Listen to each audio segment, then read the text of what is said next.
para a próxima questão. Ele diz aí: a Organização Mundial da Saúde recomenda que o consumo diário de sal de cozinha não exceda 5 gramas. Sabe-se que o sal de cozinha é composto de 40% de sódio e 60% de cloro. Qual a quantidade máxima de sódio proveniente do sal de cozinha recomendada pela OMS que uma pessoa pode ingerir por dia? São duas coisas. Ele quer saber a quantidade de sódio. E ele diz que sódio, é apenas 40%. Então, do sal, apenas 40% é sódio. Então, desse sal aqui, que é o consumo diário recomendado pela OMS, apenas 40% desse sal é sódio. E a outro detalhe é a unidade de medida. Aqui está em grama e a resposta está em miligrama. Então, significa que eu tenho que fazer o quê? Transformar de grama para miligrama e depois tirar esses 40% que eu estou interessado em saber, que é 40% apenas de sódio. Vamos lá verificar. Aquilo que eu falei, 40% de sódio. Então, primeiro eu tenho que fazer a transformação de grama para miligrama. Então, de grama para miligrama, eu corro 3 casas, 1, 2, 3. Cada casa, como eu estou correndo para a direita, eu multiplico por 10. Multiplicar por 10 3 vezes é a mesma coisa que eu multiplicar por quanto? Por 1000.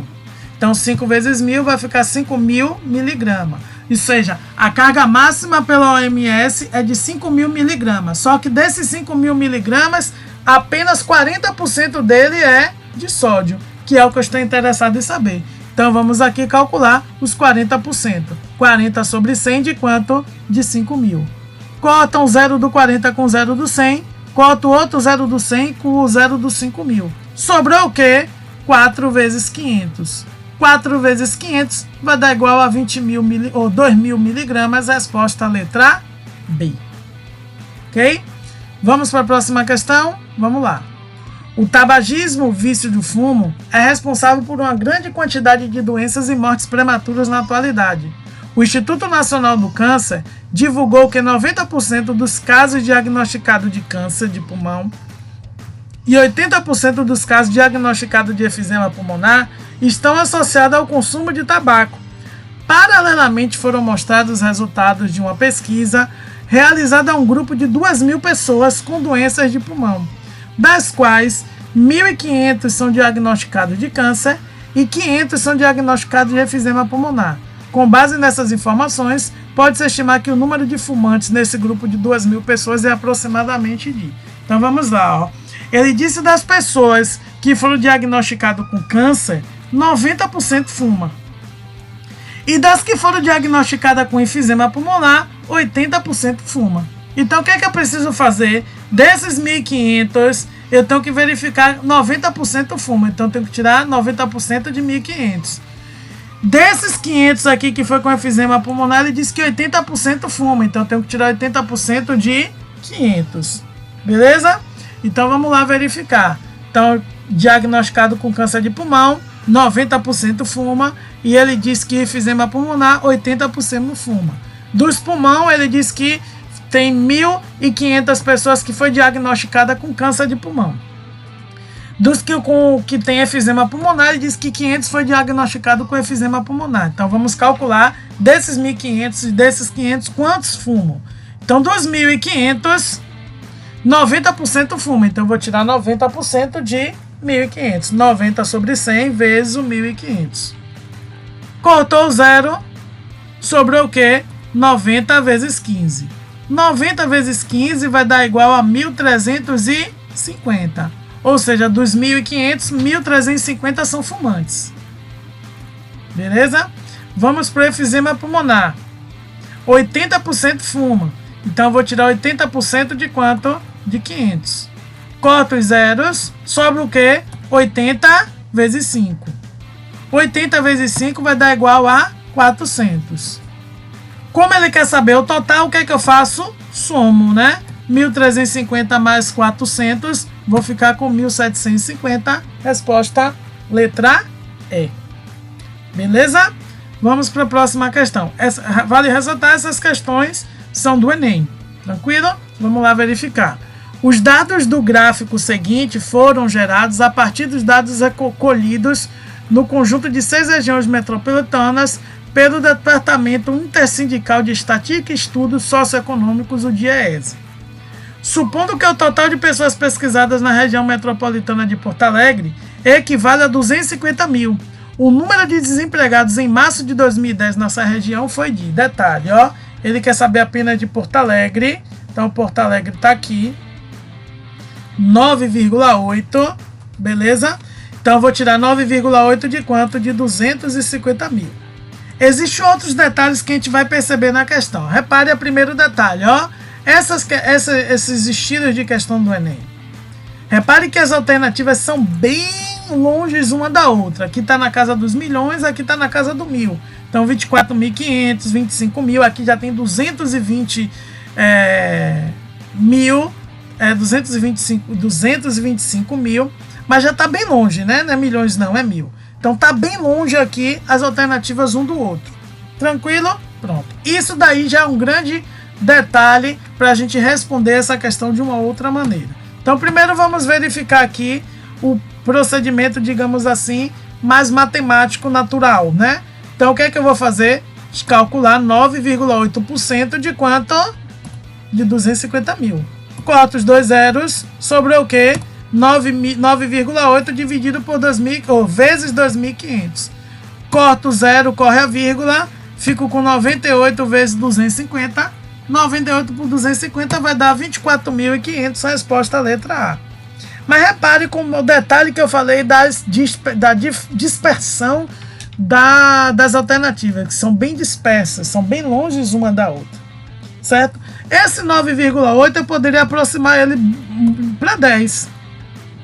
Poderia aproximar bem ele para 10. E aí calcular 10% de 250 mil, que é muito mais fácil, esse cálculo eu posso até fazer de cabeça. Cortaria esses dois zeros com os dois zeros, fica 10 vezes 2.500, fico com 25 mil. Então 10% equivale a 25 mil. Se eu estou querendo um valor um pouco abaixo de 10%, a única alternativa que eu tenho um valor abaixo de 25 mil é os 24.500, resposta letra A, não tem outra possibilidade de outra alternativa. Então a gente poderia fazer isso daí, ó, dessa maneira, e aí evitaria essa conta, por exemplo, de 98 vezes 250, visto que 10 vezes 2.500 é muito mais fácil de a gente fazer a conta, porque é só acrescentar zero. Beleza? Então isso é um artifício que a gente pode utilizar na hora da prova. Próxima questão. Ele diz: um paciente fez um exame de glicose nesse laboratório e comprovou que estava com hiperglicemia. Sua taxa de glicose era de 300 mg por decilitro. Seu médico prescreveu um tratamento em 2 etapas. Na primeira etapa, ele reduziu sua taxa em 30%, na segunda em 10%.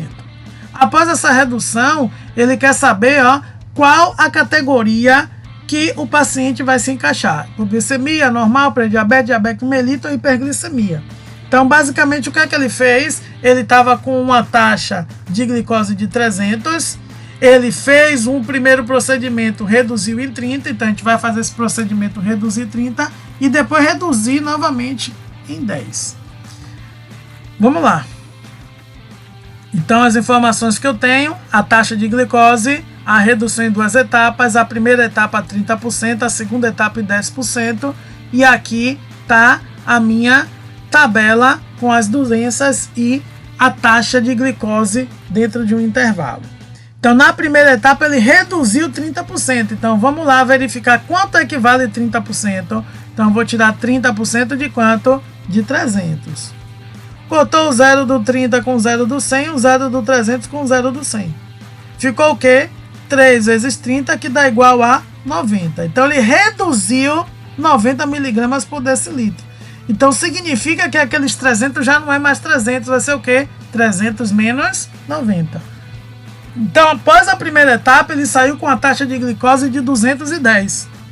E aí partiu para a segunda etapa, onde na segunda etapa houve uma redução de 10%. 10% de quanto? Do novo valor da glicose dele, que é de 210 mil. Cortou o 0 do 10 com o 0 do 100, o 0 do 210 com o 0 do 100. Sobrou 1 vezes 21, que dá igual a 21. Então significa que nessa segunda etapa ele reduziu 21 miligramas por decilitro. Então já não é mais 210, vai ser 210 menos 21. 210 menos 21, fico com 189. 189 está em que intervalo? Está no intervalo de 25, maior do que 25 e menor do que 250, ou seja, diabetes mellitus. Resposta letra D. Tranquilo? Próxima questão. Um jovem investidor, de novo, vale ressaltar as questões do Enem. Um jovem investidor precisa escolher qual investimento lhe trará maior retorno financeiro em uma aplicação de R$500. Para isso, pesquisa o rendimento e o imposto a ser pago em 2 investimentos, poupança e CDB. As informações estão obtidas. Então, para o jovem, ao final de um mês, então ele só quer saber com relação a um mês, qual a aplicação mais vantajosa. A princípio, a gente olha, a poupança dá 0,56%, repare que aqui está em porcentagem, mas porém tem isenção de imposto de renda. Esse daqui a porcentagem é um pouco maior, de 0,876, mas em compensação eu tenho que tirar 4% do ganho para poder pagar o imposto de renda. E aí vamos verificar qual é a mais vantajosa a ser feita. Obviamente a mais vantajosa é a que vai me dar o maior lucro dentro de um mês. Beleza? Vamos lá verificar. Então as informações que eu tenho é essa, investimento de R$500, a tabela está aí. Então vamos analisar a poupança. Ele diz que é 0,56%, então vai ser 0,56 sobre 100. Vezes quanto? Vezes o 500. Cotou o 0 do 500 com o 0 do 100, sobrou o quê? 5 vezes 205, vezes 0,56. 5 vezes 0,56 dá quanto? R$2,80. Então ele teve um ganho de R$2,80. Após esse ganho, ele ficou com quanto? O que ele investiu, R$500, mais o que deu de lucro, que foi R$2,80, ficando com R$502,80. Vamos ver se no CDB eu consigo ter um lucro maior. Então vamos lá verificar. Então o CDB está aí. Ele diz que é 0,876%. Vai cortar os 2 zeros. Vou fazer 5 vezes 0,876, que vai dar igual a 4,38. Só que ele diz que desse 4,38, que foi o que eu ganhei nesse CDB, 4% eu tenho que pagar o meu imposto de renda. Então, desses 4,38, eu tenho que tirar ainda 4%. 4%, e eu já coloquei em decimal, porque 4% é 4 sobre 100, que é a mesma coisa que 0,04. 0,04 vezes 4,38, vou ficar com 0,1752. Então, 0,1752. Significa que desse 4,38 aí eu tenho que tirar esse valor para poder pagar o imposto de renda.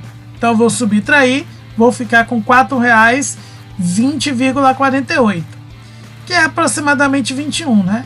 Então, esse 4,21 aqui, R$4,21, for o meu lucro, eu vou somar com o quê? Com o capital investido, fazendo então um total de R$504,21. Então significa que o maior investimento foi o CDB, pois obtive o maior lucro de R$504,21. Lembrando que isso tudo aqui está considerando apenas um mês de aplicação. Beleza? Vamos para a próxima.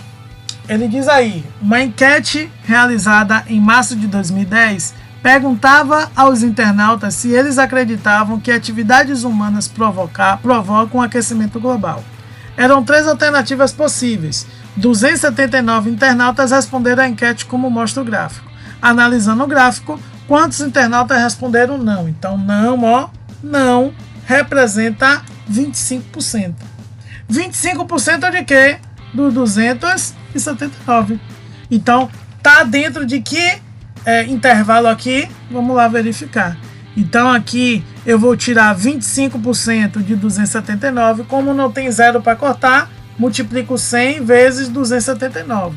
100 vezes 279 eu fico com 6.975. Dividido por 100 é a mesma coisa que eu cortar o zero e correr 2 casas decimais para a esquerda. ficando com 69 e 75. 69 e 75 está em que intervalo? Ó, está justamente no intervalo C, maior que 50 e menor do que 75. Beleza? Só que existe uma outra maneira de eu fazer? Existe. Para eu não ter que multiplicar esse 25 vezes 279, que vai dar uma conta um pouco grande. Então, o que é que eu faço? Como a diferença, novamente, nas alternativas é bem pouca, então aqui eu poderia aproximar esse 279 para 280, tranquilamente. E aí eu preciso ter a perspicácia, ó. Esse 25% equivale a quanto em fração? Ó, a gente tem dividido 1 sobre 2, meio, 50%. Meio é 50%. Metade de meio vai ser quanto? 25%. Ou seja, metade de 1 sobre 2 vai ser o quê? 1 sobre 4. Então, 25% equivale a 1/4. Se 25% equivale a 1/4, então o que é que eu posso fazer? Eu posso pegar esse 280 e multiplicar pelo 25%, só que 25% sendo mostrado em forma de fração, ou seja, 1/4. Muito mais fácil eu fazer 280 dividido por 4, que vai dar exatamente 70. Repare que não vai mudar, ó, eu vou estar na mesma faixa de intervalo, porque o intervalo vai até 75, se eu não estou enganado. 75, ó. Então ainda continuo dentro do intervalo, podendo fazer dessa maneira sem problema algum. Tranquilo?